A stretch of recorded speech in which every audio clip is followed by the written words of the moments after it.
Le Forum panafricain de lutte contre les épidémies et les pandémies a organisé une grande rencontre le 28 juillet 2024, journée mondiale de lutte contre les hépatites. Le thème de cette année est « Il est temps d'agir ». Cette célébration à Pointe-Noire, placée sous la direction du docteur Didas Bongolo, a été une occasion de sensibiliser les populations sur l'importance de la prévention, du dépistage et du diagnostic. Les hépatites sont à l'origine de plusieurs décès à travers le monde et le continent africain ne fait pas l'exception. Les hépatites sont responsables de plus de 1 400 000 décès dans le monde. Et elles tirent un cri d'alarme sur l'hépatite virale. Voilà pourquoi le Forum panafricain de lutte contre les épidémies et les pandémies,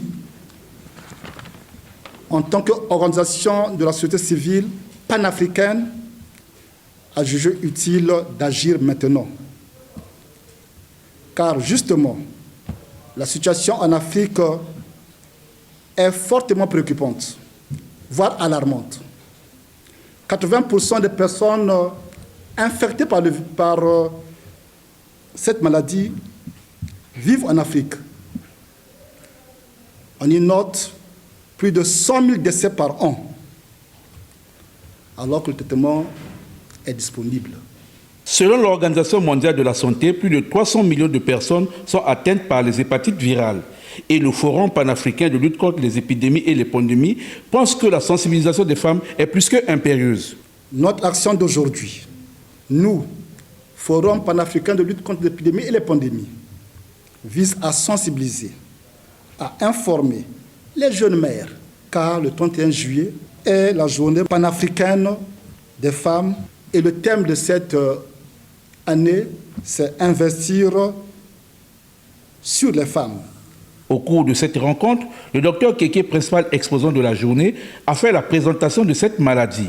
C'est l'inflammation du foie causée par des substances toxiques telles que l'alcool, certains médicaments, ou par les virus, dans la plupart des cas, les virus d'hépatite.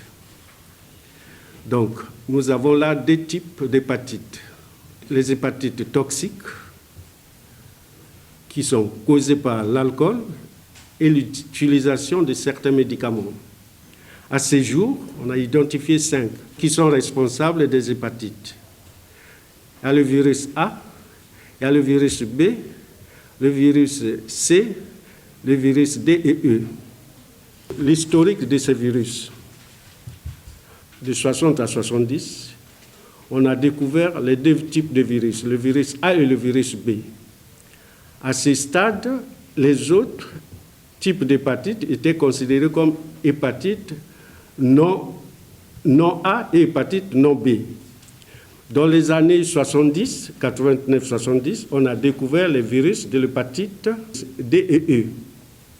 Donc, on a découvert donc ces virus. Le docteur Keke a aussi évoqué les symptômes des hépatites avant de parler du traitement.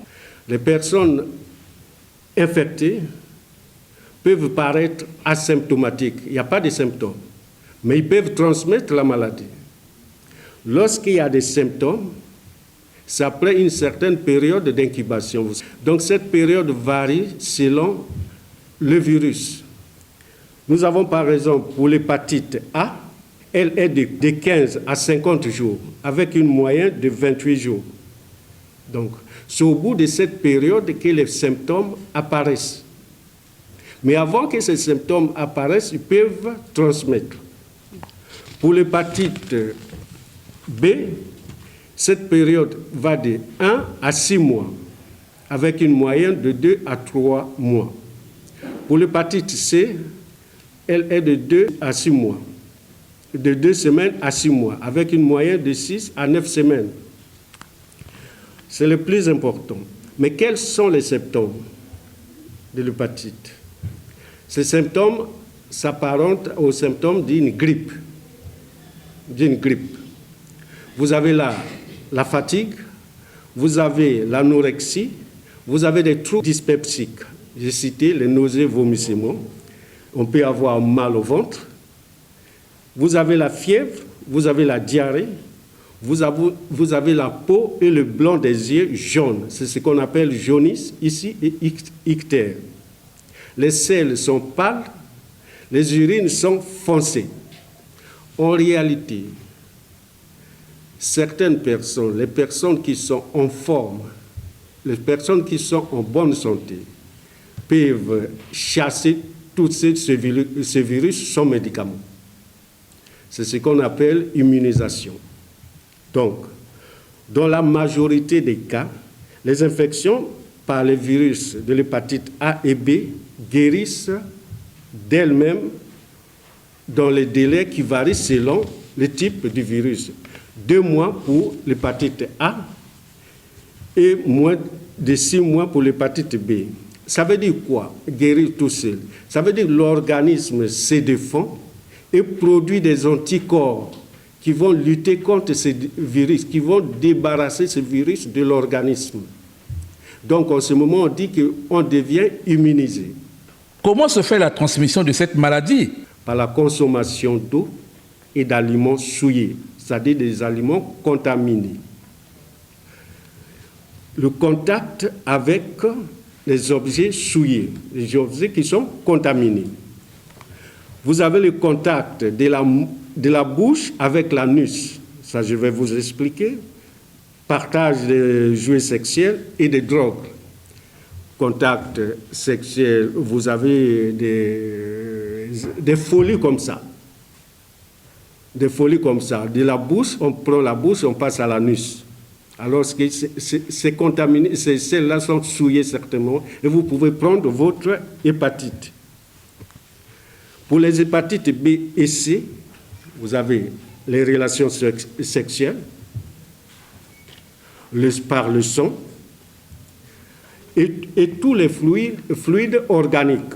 Ces fluides, vous avez le sperme, les sécrétions vaginales, la salive, le lait maternel. Ça peut contaminer. On n'embrasse pas n'importe qui. Donc, vous pouvez vous dire, vous avez porté le préservatif, vous êtes protégé, mais il n'y a pas un préservatif pour la bouche. Précisons que les participants à cette cérémonie ont posé plusieurs questions qui ont trouvé des réponses grâce aux explications données par le docteur Keke avec l'appui du docteur Didas Bongolo.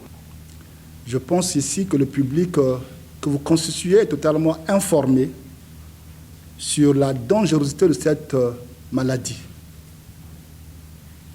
qui peut être évitée à travers des soins de santé primaires. Il vous revient maintenant, à vous, qui avez été sensibilisés sur cette maladie, de porter l'information aux autres. Parce qu'il est dit, et c'est vrai, que lorsqu'on éduque une femme, on éduque toute une nation. Et nous sommes ravis, nous, Forum panafricain de lutte contre les épidémies et les pandémies, d'avoir participé par cet élan à la bataille, sinon à la lutte contre les hépatites, pour que, comme le préconise l'OMS, nous puissions faire à ce que cette maladie disparaisse d'ici 2030. En définitive, les hépatites tuent plus que le VIH-Sida et la meilleure manière d'éviter cette maladie, c'est la prévention et plusieurs campagnes de sensibilisation parce que la maladie est moins connue de tous.